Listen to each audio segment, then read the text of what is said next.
বেলাল আযান দিয়ে কয় আশহাদু আন্না মুহাম্মাদুর রাসূলুল্লাহ। ওই বেলাল হঠাৎ কইরা আযান শেষ না কইরা পড়ল কেন? বেলাল কয় আমি যখন আশহাদু আন্না মুহাম্মাদুর রাসূলুল্লাহ বলছি, আমি তাকায়া দেখি আমার নবী আমার সামনে দাঁড়িয়ে রয়েছে।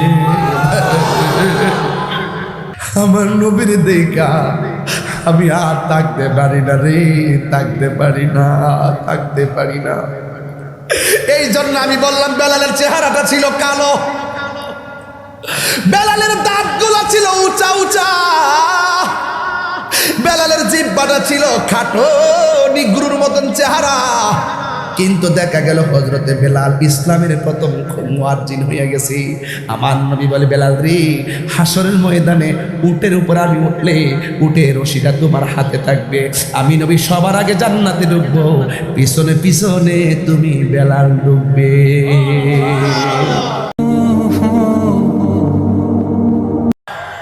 ধ্যানে জ্ঞানে আমলে আউলিয়া, ধ্যানে জ্ঞানে আমলে। এই কথা সবাই বুঝে না বাজান, সবাই অনুভব করেন আমার কথাগুলো। অনেকে পাগলামি করে উড়াইয়া দেয়, কিন্তু আমার মহান মনিব যখন দেখে যে আমি রিয়েল ভাবে বলি, আল্লাহ আমার জন্য রাস্তা খুলে দেয়। এবার আসেন একটু সামনে বাড়ি। আবু বকর বলতেছেন আমার ভাইটাকে আমাকে মুক্ত করে নিতেই হবে। তখন ডাক দিয়ে আমার ভাইটাকে আজাদ করে দেন। তারা বলতেছে আজাদ করতে গেলে কি লাগবে? টাকা লাগবে। সিদ্দিক আকবর বলেন আমার ৭০ দিনের জন্য ব্যয় করে দিছি, এই মুহূর্তে আমার কাছে নগদ কোনো টাকা। তো আমার গায়ের মধ্যে একটা চাদর আছে, এই চাদরের বিনিময়ে আমার ভাইটার আজাদ করে দেন। সিদ্দিক আকবর নিজের গায়ের চাদরটা দিয়ে বেলাল রাদিয়াল্লাহু আনহুকে আজাদ করে আমার নবীর বাড়িতে নিয়ে গেছে। যাইয়া বলতেছি ইয়া রাসূলুল্লাহ, আজকে তো একটা লস হয়ে গেছে গা, বেলাল রে মুক্ত করতে যাইয়া নিজের চাদরটা বিছাইয়া নামাজ পড়ছি, এই চাদরটা দিতে হয়েছে। রাসূল বলেন আবু বকর, আমার পাগলটারে আজাদ করতে চাদর দেও নাই, বরং তুমি একটা জান্নাতের টিকিট লাভ করছো। এই মুহূর্তে আমার নবী দেখতেছেন তার পিঠের মধ্যে দাগ, পেটের মধ্যে পানি, আর জিহ্বাটা ক্ষত। আমার রাসূল বলেন বেলাল, যেই মালিকের জন্য তুমি এত আঘাত পেয়েছো, সেই মালিকের স্মরণ করে একটু আজান দাও। বেলাল বলে ইয়া রাসূলুল্লাহ, কোথায় দাঁড়িয়ে আজান দিব? একটু উঁচু জায়গায় দাঁড়িয়ে তুমি আজান দাও। বেলাল জাবালের রহমতের উপরে দাঁড়িয়ে আজান দিয়েছেন। জাবালের রহমত কোন পাহাড়টা? যেই পাহাড়ে আমার নবী বিদায় হজের ভাষণ দিয়েছেন। বিশাল বড় একটি জায়গা, ১৬ লক্ষ সাহাবী, বাড়ি কথা নয়। আজকে এখানে ১০-১২ হাজার মানুষ, পুরুষ মহিলা মিলে কতগুলো মাইক লাগাইছি কেন? আমার আওয়াজ সবার কানে পৌঁছবে না, অথচ আমার নবী ১৬ লক্ষ সাহাবীর সামনে আমার রাসূল যখন ভাষণ দিয়েছিলেন, মাইক ছাড়া ভাষণ দিয়েছেন, সবার কানে সমান তালে পৌঁছেছে। এটাই ছিল আমার নবীর কণ্ঠ মুবারকের মুজিজা। আবার বলে দিয়ে যাই, বেলাল জাবালের রহমতের দাঁড়িয়ে আজান দিছেন। আমার রাসূল বলেন বেলাল পছন্দ হয় নাই, আর একটু উঁচু জায়গায় দাঁড়িয়ে তুমি আজান দাও।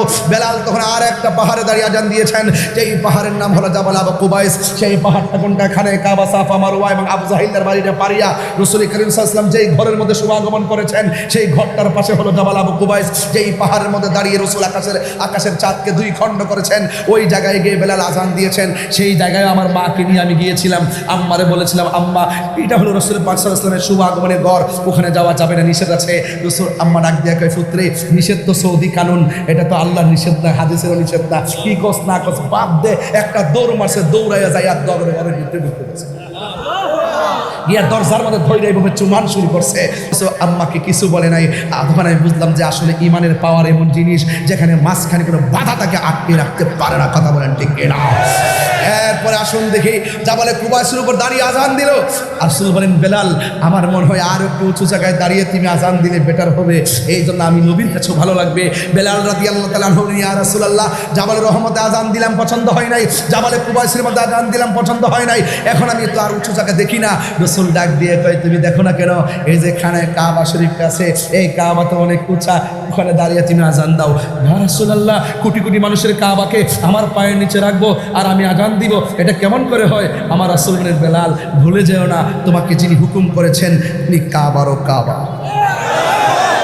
হযরতে বেলাল ডাক দিয়ে ইয়া রাসূলুল্লাহ, জাবালে কুবাইসের মধ্যে, জাবালে রহমতের উপর দাঁড়িয়ে যখন আজান দিয়েছি কাবাকে কিবলা বানিয়েছি, জাবালে আবু কুবাইসের উপর যখন দাঁড়িয়েছি তখন কাবাকে কিবলা বানিয়েছি। ইয়া রাসূলুল্লাহ, আমি যদি কাবার উপরে দাঁড়াই তাহলে আমি কিবলা বানাবো কাকে? কাবা তো আমার পায়ের নিচে। রাসূল ডাক দিয়ে কয়, কোটি কোটি মানুষের কাবাকে তুমি বেলালের পায়ের নিচে রেখে আমি রাসূলুল্লাহকে কাবা বানাই আজান দাও।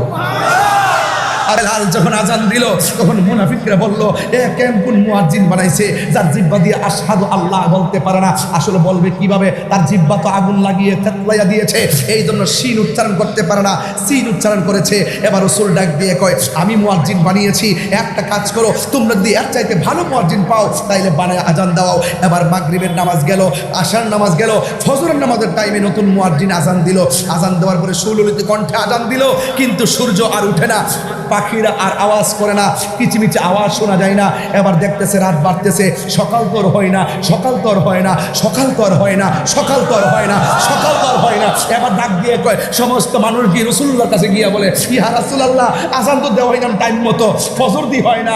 এবার আল্লাহ ডাক দিয়ে নবী গো, ও নবী, তাদেরকে বলে দেন কিয়ামত পর্যন্ত সূর্যের মুখ দেখবে না, কিয়ামত পর্যন্ত পাখিরা আর জাগবে না, কিয়ামত পর্যন্ত অন্ধকার আর দূর হবে না। তাড়াতাড়ি আমার বেলালকে দিয়ে আজান দেওয়ান, কারণ বেলাল যখন আজান দেয় ওই বেলালের ইশকের আওয়াজ গিয়ে লাগে আমার আরশে আজিমের মধ্যে, আরশে আজিমের মধ্যে, আরশে আজিমের মধ্যে। চিৎকার মেরে বল আল্লাহু আকবার। ওই আর সাজিমের মধ্যে লাগে।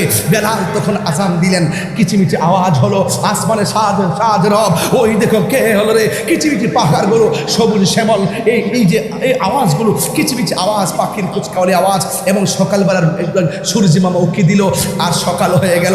এই হলো সেই বেলাল। বাবা, ওরে বাবা, একজন মানুষ মারা যাওয়ার পর 3 দিন পরে নাকটা পচে যায়, 6 দিন পরে হাতের নখগুলো উঠে যায়, 9 দিন পরে মাথার চুলগুলো পড়ে যায়, এরপরে চোখের মধ্যে অ্যাটাক করে, এরপরে পেটের মধ্যে অ্যাটাক করে, এরপরে হাটের গুস্তগুলো আস্তে আস্তে করে বাজ হয়ে পচে যায় আর পোকামাকড়গুলো খেয়ে ফেলে। 60 বছর পর্যন্ত আপনার হাড্ডিগুলো খেয়ে ফেলে, 60 বছর পরে আপনার হাড্ডিও থাকে না।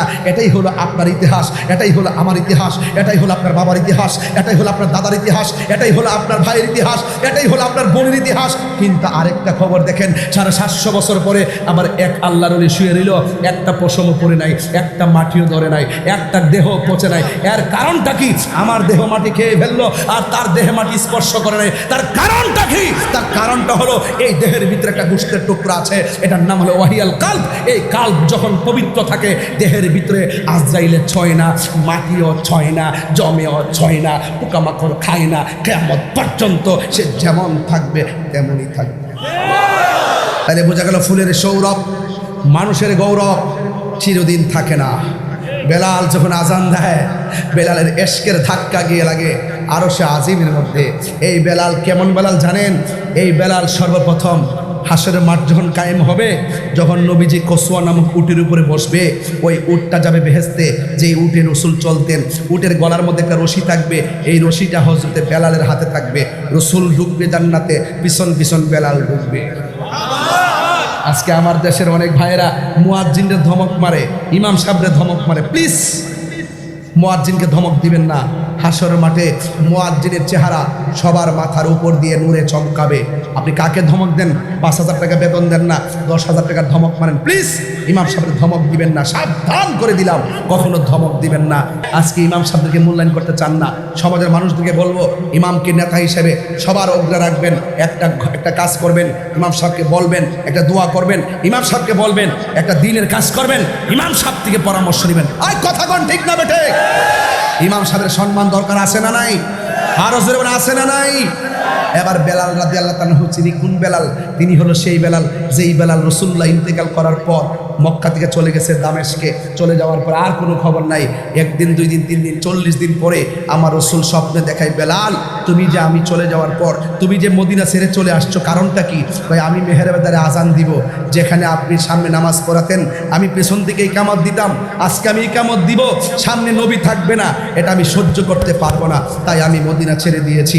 এবার রাসূল ডাক দিকে, বেলাল হইছে তো, তুমি যে চলে এসেছো, একটাবার কি আমাকে দেখার মনে লয় না? বেলাল তখন ওই দামেশকে দিকে দৌড়াইয়া মদিনাতে আইসা রসুল পাকের রওজা মুবারক জিয়ারত করলেন। হঠাৎ করে তার চেহারাটা ঢাকনা, মুখটা ঢাকা, ছোট ছোট বাচ্চারা মনে করতেছে এরা ক্যাডারে এরকম মানুষ জমে গেছে। হঠাৎ করে মদিনাবাসীর একদল বলতেছে, আপনি কে গো, এখানে এসে জিয়ারত করলেন, আবার মুখ বেঁধে রেখেছেন, আপনাকে তো সন্দেহ হচ্ছে, আপনার পরিচয় দেন। কয় না, আমার পরিচয় চাইও না, আমি যেখান থেকে এসেছি সেখানে আমি চলে যাব। এবার ডাক দিয়ে বলে, না, যেতে দেব না, তোমাকে পরিচয় দিতে হবে। মুখটা খুললে দেখতেছেন এটা আর অন্য কেউ নাই, এটা মদিনার আজানের পাখি। আজানের পাখি ধরা পড়েছে। এবার একদল বলতেছে, বেলাল তোমাকে আর যাইতে দেব না। বেলাল বলে, প্লিজ আমাকে ধরে রেখো না, আমাকে হাত বাঁধতে পারবে, হাত বাঁধতে পারবে, পা বাঁধতে পারবে, কিন্তু আমার মন বাঁধতে পারবে না। আরেক দল বলতেছে, ঠিক আছে, তোমার মন বাঁধতে না পারলে তুমি চলে যাবা, কিন্তু একটাবার সেই আজানটা দাও যে আজানে ভোর হয়েছে। তখন সে বলতেছে, না, আমাকে ডিস্টার্ব করো না। এবার দুইটা পার্টি, এক পার্টি বেলালকে মদিনা রাখতে চাই, আরেক পার্টি বেলালের আজান শুনতে চাই। এখন বেলাল থাকতেও রাজি না, আজান দিতে রাজি না। সমাধান কি হবে? আরেকটা দল বের হয়েছে, কয় সমাধানের দরকার নাই, মদিনাতে দুইটা পাখি আছে, ওই দুইটা পাখি যদি বলে তাইলে বেলাল আজান দিবে এবং বেলাল থাকবে। কয় পাখিটাকে? একটা হলো ইমামে হাসান, আরেকটা হলো ইমামে হুসাইন। আরে বড় করে কন্যা সুবহানাল্লাহ, জোরে কন্যা কেন? আওয়াজ করে কন্যা ইয়া রাসূলুল্লাহ বলেন। এবার হাসান হুসাইন আসলেন, আয়সা ডাক দিকে, বেলাল ওই আজানটা দেওয়া যাইবনি যে আজানে ভোর হয়েছিল। এবার বেলাল কয়, আশ্চর্য, এতক্ষণ তো না করেছি, এখন যদি হুসাইনকে না করি হুসাইনে কষ্ট পাবে, আর হুসাইন যদি কষ্ট পায় তাইলে আমার নবী কষ্ট পাবে। মানে এই জন্য বেলাল কি করছে জানেন? কয়, আমি হুসাইনকে কষ্ট দিতে পারবো না। বেলাল রাদিয়াল্লাহু তাআলা আনহু রাজি হয়ে গেছে। এবার মদিনার সব জায়গায় আওয়াজ হয়ে গেল। এবার ছোট ছোট বাচ্চারা আওয়াজ হয়ে গেল। মাহাবন্দের কানের মধ্যে বেলালের আজানের আওয়াজ হয়ে গেল। এই সেই বেলাল, যেই বেলালের আজান দিলে ভোর হয়, এই বেলাল রাদিয়াল্লাহু তাআলা আনহু আজান দেওয়ার জন্য রাজি হয়ে গেল। বন্ধুরা রে আমার, এবার বেলাল ওযু করলেন, এবার বেলাল আজান দিবেন। এবার বেলাল যখন আজান দিব গো, ওই বেলাল রাদিয়াল্লাহু তাআলা আনহু আজানের জন্য উজু কইরা রেডি হলো। আর এই দিক দিয়ে মহিলারা আলাদা আলাদা একটা কাফেলা সাজায় বসছে। এবার মুসল্লিরা বেলালের পাশে এসে দাঁড়াইছে। আবার ছোট ছোট বাচ্চারা বেলালের কাছেও যায় না, বড়দের কাছেও যায় না, মহিলাদের কাছেও যায় না। ছোট ছোট বাচ্চারা একেবারে নবী রওজা মুবারকের পাশে যায় দাঁড়াইছে।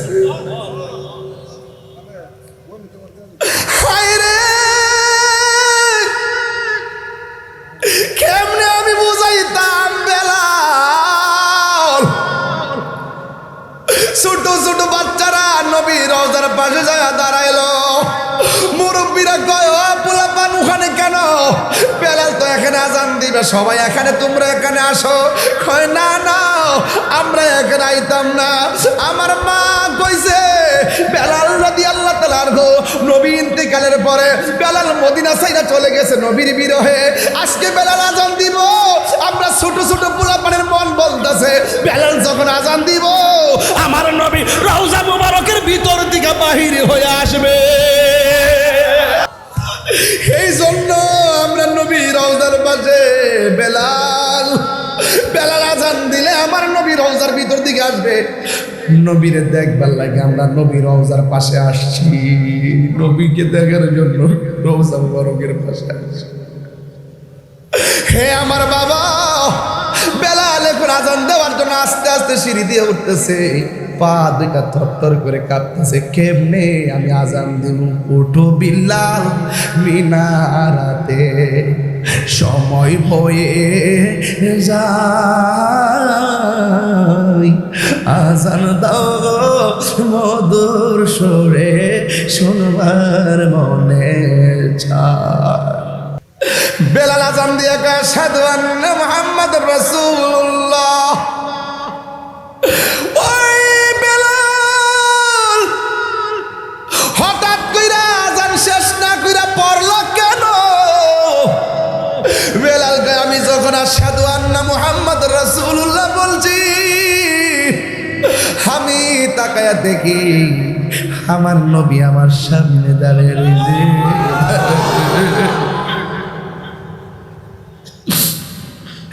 আমার নবীর দেখা আমি আর থাকতে পারি না রে, থাকতে পারি না, থাকতে পারি না। এই জন্য আমি বললাম বেলালের চেহারাটা ছিল কালো, বেলালের দাঁতগুলো ছিল উঁচা উঁচা, বেলালের জিহ্বাটা ছিল খাটো নিগ্রুর মতন চেহারা। কিন্তু দেখা গেল হযরতে বেলাল ইসলামের প্রথম মুয়াজ্জিন হয়ে গেছে। আমার নবী বলে, বেলাল রে, হাসরের ময়দানে উটের উপর আমি উঠলে উটের রশিটা তোমার হাতে থাকবে, আমি নবী সবার আগে জান্নাতে ঢুকবো, পিছনে পিছনে তুমি বেলাল ঢুকবে। আমি বলছি বাজান, সম্পদ বড় জিনিস না, প্রেম নয় সবচেয়ে বড় জিনিস। সুন্নি যারা তাদের হৃদয়টা অনেক নরম রে, এদের দ্বারা দেশেরও ক্ষতি হয় না, ধর্মেরও ক্ষতি হয় না। এদের কথাই যদি শুধু চলতো, এই দেশটা সম্প্রীতির বাংলাদেশ হয়ে যেত। জোরে কোন ঠিক কিনা? এই জন্য আমি আপনাদের সামনে পায়ের মধ্যে হাত দিয়ে বলে দিয়ে যায়, জীবনে কোনোদিন নবীর বিরুদ্ধে কথা বলবেন না, জীবনে কোনোদিন ইবাদত ছাড়া থাকবেন না।